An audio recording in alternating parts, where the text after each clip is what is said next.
السلام علیکم پیارے دوستوں، آپ سب نے یقیناً ہماری اس عظیم الشان کائنات میں موجود اب تک کھوجے گئے سب سے پر اسرار آبجیکٹس بلیک ہولز کے بارے میں تو یقیناً سنا ہوگا، جو کہ کسی بڑے سائز کے ستارے جسے ریڈ جوائنٹ کہتے ہیں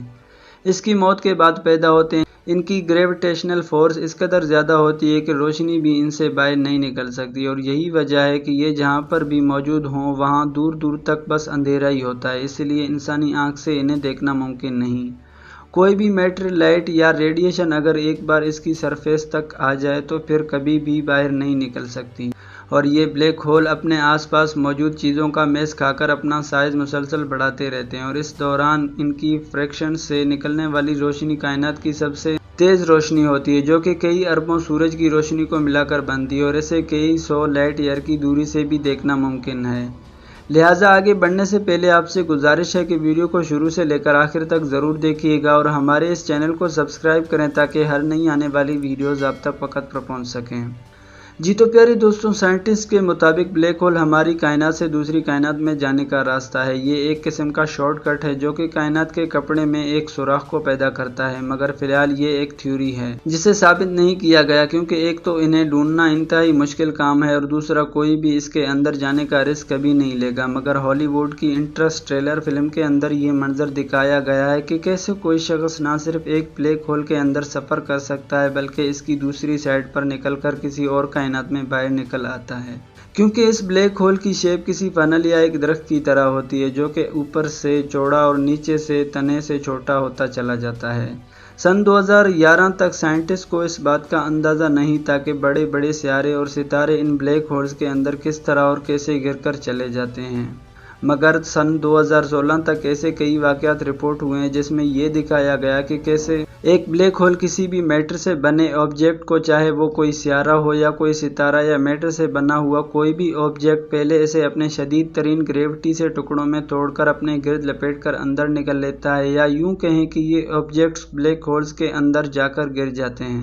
1916 میں پہلی بار البرٹ آئنسٹائن نے اپنے جنرل تھیوری آف ریلیٹیوٹی کے اندر بلیک ہولز کی موجودگی کے بارے میں بتایا، جو کہ صرف ایک تھیوری تھی۔ جس کے بعد وقت آیا سال 2019 کا، جب زمین سے 50 ملین لائٹ دور MA87 گلیکسی کے سینٹر میں بلیک ہول کو کھوج کر اس کی پہلی تصویر کو پبلش کیا گیا۔ یاد رکھیں کہ ہم انسانوں نے پہلی بار 2019 کے اندر اپنی آنکھوں سے اس وقت اسے دیکھا جب ہبل ٹیلی اسکوپ جیسی ایڈوانس دوربین نے بے حد مشکل مرحلوں سے گزر کر پہلے بلیک ہول کی تصویر کو کیپچر کیا۔ اور اب آئیے چلتے ہیں 1400 سال پیچھے، جب قرآن کریم سورہ نجم کے اندر یعنی ستارے والی سورت کی پہلی آیت کے اندر ہی فرماتا ہے کہ ستارے کی قسم جب وہ غائب ہونے لگے یا گرنے لگے۔ تصور کر کے دیکھیں کہ کیا کوئی اس دور کے اندر بلیک ہول کے بارے میں سوچ بھی سکتا تھا، یا اس دور کے اندر بلیک ہول کی خصوصیات کے بارے میں اس کا تصور کرنا بھی ممکن تھا؟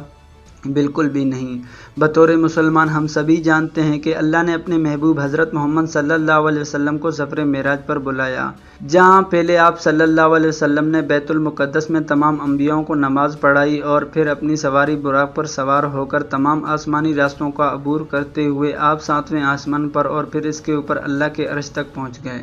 جنت اور دوزخ دیکھی، ہر آسمان پر نبیوں سے ملاقات کی، مگر اس سفر میں آپ کو کچھ لمحوں کا بھی وقت نہیں لگا، یعنی وقت آپ کے لیے بالکل رک سا گیا تھا۔ کائنات کے لامحدود فاصلے جو کہ ختم ہونے کا نام ہی نہیں لیتے، اور ایسی ایڈوانس ترین ٹیکنالوجی جو کہ کسی اسپیس کے اندر ٹریول کرنے کے لیے موجود ہی نہ ہو، جو اس قدر تیز رفتاری سے سفر کر سکیں کہ 7 آسمانوں کا سفر صرف کچھ ہی لمحوں کے اندر ہو جائے، آج بھی ممکن نہیں، مگر کیونکہ یہ آپ صلی اللہ علیہ وسلم کا معجزہ تھا جسے عام انسانی عقل بے شک تسلیم نہ کرے، مگر حیرت انگیز طور پر آج کی سائنس خود اس کی وضاحت کچھ اس انداز سے کرنے پر مجبور ہے کہ وہ تمام باتیں جنہیں اس زمانے میں لوگ صرف ایک معجزہ تصور کرتے تھے، آج کے انسان اسے سائنسی طور پر بھی ثابت کر چکے ہیں۔ قرآن میں سفر کے دوران ایک بیری کے درخت کا ذکر کیا گیا ہے جس کا نام ہے سدرۃ المنتہا، اور میرے خیال میں یہ بلیک ہول کی خصوصیات کو ہی بیان کر رہا ہے۔ جہاں تک دنیا و کائنات کی تمام مخلوقات کی حد ہے اور اس کے آگے نہیں بڑھ سکتی سوائے سفر معراج پر نبی پاک صلی اللہ علیہ وسلم کی ذات بابرکت کے، اور اس بات کا ثبوت ہمیں بلیک ہول اور ایک بیری کے درخت کی شیپ کو دیکھ کر ملتا ہے، کیونکہ جیسا کہ ہم نے اوپر جانا کہ دونوں کا اندرونی اسٹرکچر بالکل ایک جیسا ہی ہے۔ اور دوسری بات، سورہ نجم کی آیت 16 کے اندر اللہ پاک فرماتا ہے کہ اس درخت پر اندھیرا چھایا ہوا تھا، یعنی بالکل اندھیرے سے کور تھا، یہ بات زیادہ حیران کن محسوس نہیں ہوتی کیونکہ اسپیس کو دیکھ کر یہ اندازہ ہوتا ہے کہ یہاں پر اندھیرا ہی اندھیرا ہوگا، مگر سوچیں کہ اگر اللہ کی ذات اس بارے میں خاص طور پر ذکر کر رہی ہے تو سوچیں کہ اس کے بارے میں یقیناً کوئی نہ کوئی خاص بات ضرور ہوگی، کیونکہ اسپیس میں تو ویسے تو کئی جگہ ایک دوسرے سے بڑھ کر کالی ترین ہیں، مگر بلیک ہول سے زیادہ کوئی بھی جگہ کالی سیاہ نہیں ہوتی کیونکہ یہ لائٹ کو بھی اپنے اندر جذب کر لیتے ہیں، اور یقیناً ایک بیری والے درخت پر سیاہ ترین اندھیرے کا چھا جانا اسی بلیک ہول کی طرف اشارہ ہے۔ اس کے علاوہ یہ اندھیرا ہی ہے جس کی وجہ سے انہیں ڈائریکٹ دیکھا یا ڈھونڈا نہیں جا سکتا، لیکن خاص انسٹرومنٹ کی مدد سے جب سائنٹسٹ نے ستاروں کے برتاؤ میں اس بلیک ہول کی گریوٹی کی وجہ سے بدلاؤ دیکھا تو سمجھ گئے کہ ان کے آس پاس کوئی بلیک ہول موجود ہے۔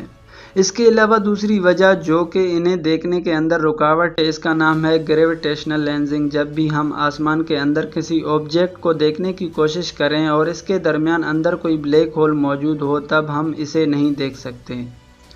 کیونکہ یہ بلیک ہول اپنے آس پاس موجود گریوٹی کی وجہ سے کسی لینس کی طرح لائٹ کو موڑ دیتا ہے، جس سے ہم اس کے پار موجود آبجیکٹ کو تو دیکھ پاتے ہیں مگر اسے نہیں۔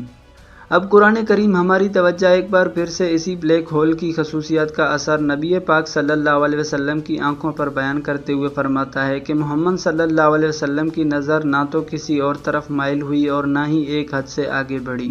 انہوں نے اپنے پروردگار کی قدرت کی کتنی ہی بڑی نشانیاں دیکھی۔ یہ آیت مبارکہ میں واضح طور پر بتا رہی ہے کہ نبی پاک صلی اللہ علیہ وسلم نے گریویٹیشنل لینزنگ کا مشاہدہ نہیں کیا بلکہ ڈائریکٹلی اس بلیک ہول کو دیکھا، اور اس نشانی کا مشاہدہ خود اپنی آنکھوں سے اس کے اندر بھی جا کر کیا۔ جیسا کہ ہم نے اوپر جانا کہ بلیک ہول کی شیپ کسی فنل کی طرح ہوتی ہے، یعنی اوپر سے چوڑی اور نیچے سے کسی تنگ پائپ کی طرح۔ اس کے اسی خصوصیات کو قرآن کریم میں ایک بیری کے درخت کی مثال کے طور پر بیان کرتا ہے، بالکل اسی شیپ کے اندر جو کہ ایک بلیک ہول کے اندرونی طور پر سائنس ہمیں بیان کرتی ہے۔ کیا یہ سب خصوصیات صرف اتفاق ہو سکتی ہیں؟ اس درخت کے بھی ایک حد ہے جہاں پر یہ جا کر ختم ہو جاتا ہے۔ یہ بات بھی قرآن کریم کی اس آیت کے اندر بیان کی گئی ہے،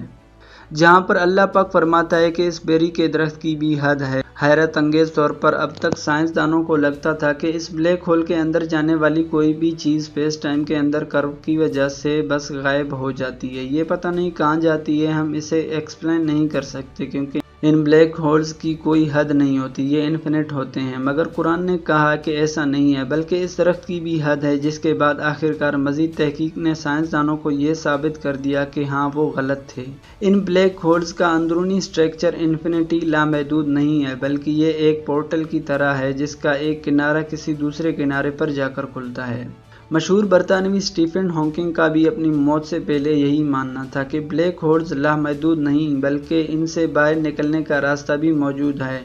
اگر آپ کسی طرح سے اس کے اندر پہنچ جائیں تو باہر بالکل مت مانیں کیونکہ کہیں نہ کہیں ان سے باہر نکلنے کا راستہ ضرور موجود ہوگا، لیکن وہ راستہ ہماری اس کائنات کے اندر واپسی کا نہیں ہوگا بلکہ کسی اور کائنات کا ہو سکتا ہے۔ میں بھی اسپیس میں ٹریول کرنے کا شوقین ہوں لیکن اسے میں خود سے ٹرائی نہیں کرنا چاہوں گا۔ اب ذرا اس سدرۃ المنتہا کی تمام خصوصیات کو ایک ساتھ جوڑ کر بلیک ہول کی خصوصیات اور سفر معراج سے جوڑ کر دیکھیں تو ہمیں ایک ایسے درخت کا ذکر ملتا ہے جس پر اندھیرا چھایا ہوا تھا، وہ ستاروں کو نگلتا اسے عام انسانی آنکھ نہیں دیکھ سکتی، اس کی بھی ایک حد ہے، یہ ایک کائنات سے دوسری کائنات میں جانے کا راستہ ہے۔ اس کے آس پاس شدید گریوٹی کی وجہ سے وقت رک جاتا ہے، اور سب سے بڑھ کر یہ اللہ کی سب سے بڑی نشانیوں میں سے ایک نشانی ہے۔ کامن سینس کہتی ہے کہ اگر یہ صرف کوئی بڑا یا چھوٹے سائز کا بیری کا درخت ہوتا تو یہ اللہ کی اتنی عظیم الشان نشانی بھلا کیسے ہو سکتی ہے، جس کا مطلب کہ یہ وہی عظیم الشان بلیک ہول کی طرف اشارہ ہے جس سے نبی پاک صلی اللہ علیہ وسلم نے سفر معراج کیا، ایک آسمان سے دوسرے آسمان تک سفر کیا، اور اس بیری کے درخت کے تمام خصوصیات بالکل بلیک ہول سے ملتی ہیں، جبکہ قرآن ایک سٹیپ مزید آگے بڑھ کر اسے آسمانی راستہ یعنی کائنات سے دوسری کائنات کا راستہ بھی بیان کرتا ہے، جسے ثابت کرنے میں اس وقت تک تو سائنس صرف ایک مفروضے کی حد تک ہی کامیاب ہوئے، لیکن یہ صرف کچھ ہی وقت کی بات ہے جب یہ بات بھی ثابت ہو جائے گی اور بتائے گی کہ قرآن اور اس کے اتارنے والی اللہ کی ذات بالکل حق اور سچ ہے۔ اور آج کی سائنس جن واقعات کو معجزہ بتاتی ہے وہ قرآن کے صفحات پر آج سے 1400 سال پہلے موجود ہیں، بس ہمیں آج سمجھ آ رہی ہے، اور اس لیے تو بار بار قرآن پاک کے اندر اللہ پاک انسانوں سے یہ سوال کرتا ہے کہ تم اپنے پروردگار کی کون کون سی نشانیوں کا انکار کرو گے۔ اللہ تعالی ہمیں سمجھنے کی اور نیک عمل کرنے کی توفیق عطا فرمائے، آمین۔ جی تو پیارے دوستو، یہ تھی ہماری آج کی ویڈیو۔ آپ کی رائے اس بارے میں کیا کہتی ہے؟ کمنٹ میں ہمارے ساتھ شیئر ضرور کیجیے گا۔ انشاءاللہ آپ سے ملاقات ہوتی ہے اگلی انٹرسٹنگ اور معلوماتی ویڈیو میں۔ تب تک اپنا خیال رکھیے گا۔ اللہ حافظ۔